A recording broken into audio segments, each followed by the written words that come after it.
A couple of years ago, I explored the idea of a Loyalist Comrade Curse as outlined in the Dornian Heresy. Not only was that video incredibly fun to make, it went on to become one of my most popular uploads. Now fast forward to a few months ago when the new Chapter Master of the Raven Guard, Aethon Shaan, was announced. Upon seeing this new model, I immediately knew that I needed to give him the Night Lord treatment. So join me as I tackle a Loyalist Night Lord Chapter Master. So naturally, I began with the new Aethon Shaan miniature, which was sent to me early by Games Workshop. I began by removing all the parts to build the basic form of the model. My first modification to the kit saw me removing all of those feathers. Plumage isn't really a Night Lord thing, so these wouldn't make much sense. Most of the feathers were parts that I could simply omit from the build, but those around the collar were unavoidable. I began by clipping the bulk of them away before using a combination of knife scraping and sanding to return the armoured collar back to its default shape. This process was then repeated on one of the shoulder pads too. I then continued to remove any of that Raven Guard iconography. For the chest symbol, I employed my usual technique of shaving away the large pieces with a knife before creating that smooth finish with a fine grit sandpaper. I then employed the same technique to remove the embossed symbol on the right leg. I was almost ready to assemble the torso, but I first had to clip away this small tab from the right shoulder. I wouldn't be using the shoulder pads provided in the kit, so this little bump of plastic would have gotten in the way. With that removed, the torso and legs were built. When it came to the arms, I was quite happy to retain the claws. After all, these are the chosen weapons of Comrade Curse and other Night Lord models. Those claws were double-bladed weapons though, rather than the three present here, so I first clipped away the central blades from each claw. This was then followed up with the shaving away of the bird skull from the back of each gauntlet. However, as the skull sat in a slight indentation, the outline was still visible. I decided to fix this with some sprue goo. For those unaware, this is basically a mixture of sprue and plastic solvent such as Tamiya glue. This was applied over both claws and allowed plenty of time to fully dry. As it dries, it returns to a hard plastic, which meant that I could slice and sand the surface smooth.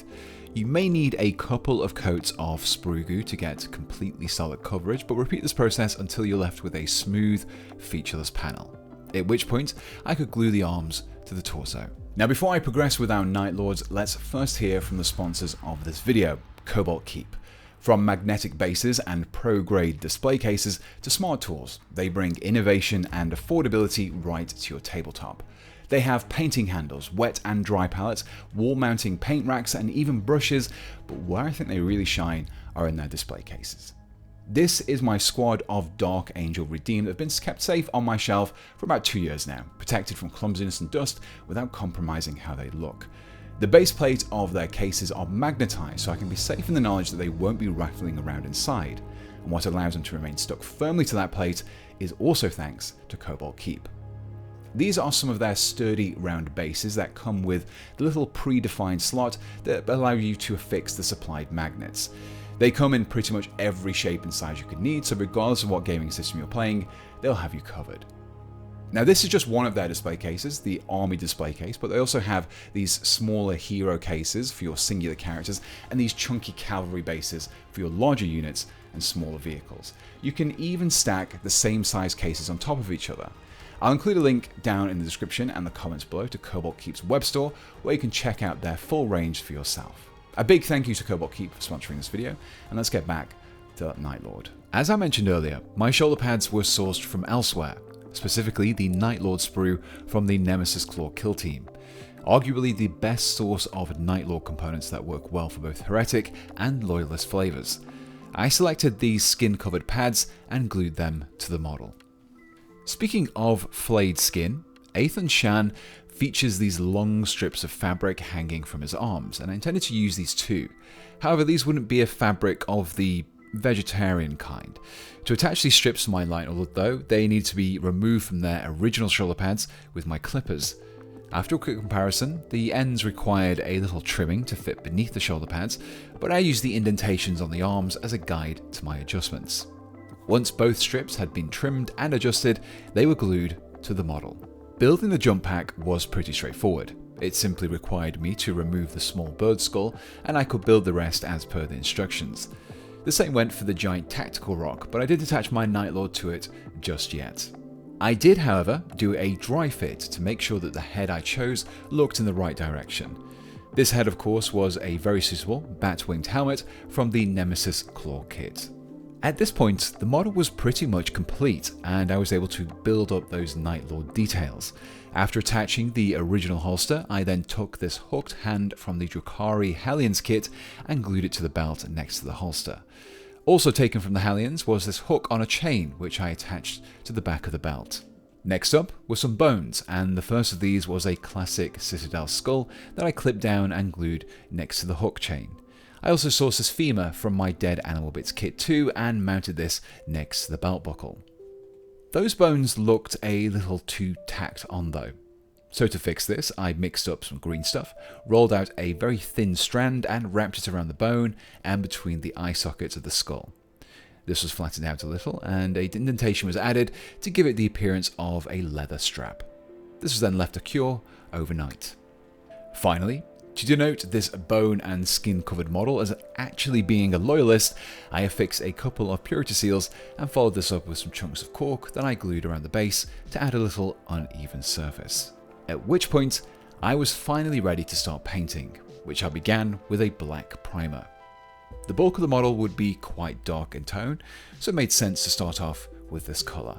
When painting this Night Lord, I approached each colour individually before moving on to the next and followed a roughly similar process for each. I began with a base coat, followed by a wash, and then one or two highlights.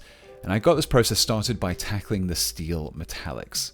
For all of those metallic areas, I used some Surcoat Silver from the Tooth and Coat range. For your base coats, I recommend adding a little water to your paint and applying a couple of thinner coats to achieve that solid starting point. To add some shading to the recesses, which would in turn help the raised detail to stand out, I applied some Oblivion black wash across all of the steel areas over the Night Lord himself. For the metallic parts on the base, however, I instead used some battle mud. This brown wash helped to give this ruined metal more of a dirty, weathered appearance compared to the cleaner looking steel on the Night Lord. With my base coat and washes complete, I began to apply my highlight.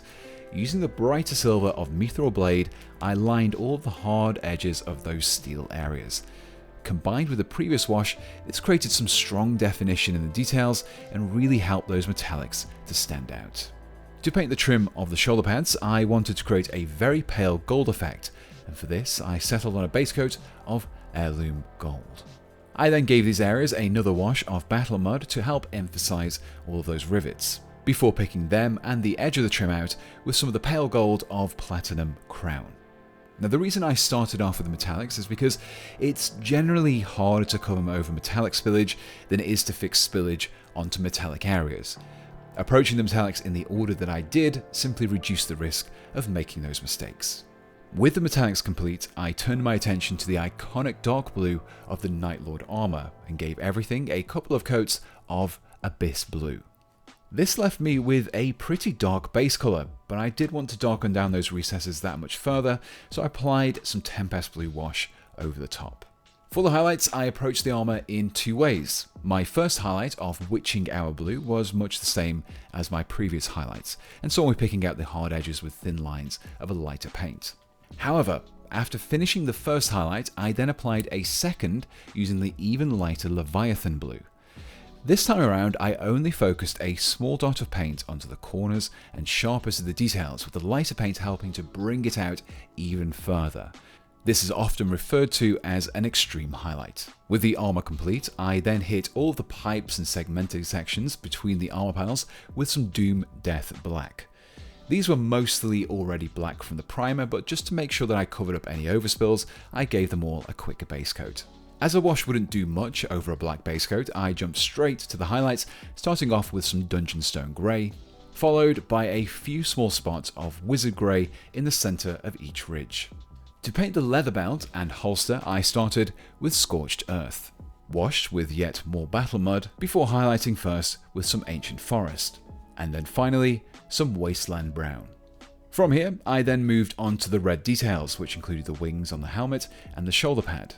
To darken down the recesses, I applied a wash of Hellion Red, before picking out those ridges first with Demon Red, followed by the slightly orangey red of Centurion Red. For all of the bones and the mask of the helmet, I wanted a bleached bone effect, so rather than opting for the usual tan or off-white, I instead gave them a base coat of Wizard Grey. This was then followed by the aptly named Bone Wash, which helped to give the grey a slightly warmer tone. As usual, I followed the wash with some highlights, beginning with Carcharadon Grey and ending with a few small spots of White Star. Next, I would tackle all of the flayed flesh, and for this I used Barbarian Brawn. I applied this base coat over the skin hanging from the shoulder pads, the severed hand, the strips of fabric hanging from the arms, and also the parchment of the purity seals. After all, why would the Night Lords choose paper when there is all this perfectly good flayed skin going to waste? However, before giving the skin a wash, I first wanted to break up the surface of the arm strips. A long strip of flesh seemed much less grisly than one that had been cobbled together from several sources. So to recreate the sewn together effect seen on the shoulder pads, I used Cygor Brown contrast paint to add some horizontal lines across the strip. After creating some irregularly sized segments, I then added some smaller, perpendicular lines to create the impression of indentations caused by the stitches. With all of my segments marked out, I then gave the skin a coat of flesh wash, and began my highlights with Dwarven Skin, before adding some small spots of Elven Skin to finish off. To help contrast against the blue, I opted to paint the eye lenses and the wax of the purity seals with a green, specifically Wyvern Green. Again, I skipped the wash here and jumped straight to an initial highlight of Emerald Green, which I followed with an extreme highlight of Ethereal Green, completing the bulk of the Night Lord himself. Which meant that I could tackle that huge tactical rock. The original Aethon Shaan model has quite a light grey for the rock, no doubt to contrast against the black armour. My armour was a little brighter though, so I opted for the warm, dark grey of Ashen Grey for my base coat. The rocks were then carefully highlighted, first with Eidolon Grey, and then Wizard Grey, which brought me neatly to those little extra details. Now the Night Lords are well known for their lightning motifs across the armour, and creating these requires a very steady hand and some slightly thinned white paint. The trick here is to start at an armour edge with a couple of tightly packed strands which dissipate outwards across the armour. Keep the base of these bolts as the brightest white, with the intensity dropping as the bolt branches out. Keeping with the fiddly freehand details, I then used a very small amount of Black Legion contrast paint to add some text to both the purity seals and strips of skin. If you're feeling adventurous, you can even illustrate your holy text with some skulls and bat wings. With the painting itself complete, I turned my attention back to the base. I opted to create a muddy battlefield effect and decided to add a little miniature razor wire to emphasize its appearance. But before gluing it to a base, I first wrapped it around a piece of wood and coated it with some dirty down rust. As it dries, this paint creates some incredibly realistic looking rust effects, but to give the actual razors that sharp effect, I lightly hit the wire with some more sandpaper, revealing the silver beneath. At this stage, I removed the wire, cut it to length, and superglued it to the base. To create that muddy appearance, I used a combination of AK Interactive's Muddy Ground and Wet Ground texture paste. I first gave everything a coat of Muddy Ground, using the piled up cork to create a churned and uneven texture. Once this had dried, I then did a second pass of Wet Ground. This stays glossy after it dries, so I targeted the lower areas of the mud where you'd expect the mud to remain the wettest. I then pushed this waterlogged effect even further with a small amount of AK still water, which I poured directly into the divots and dips. At this point, all that was left to do was to clean up the base rim with a flat black marker, give everything a coat of varnish, and assemble the parts, which left me with this.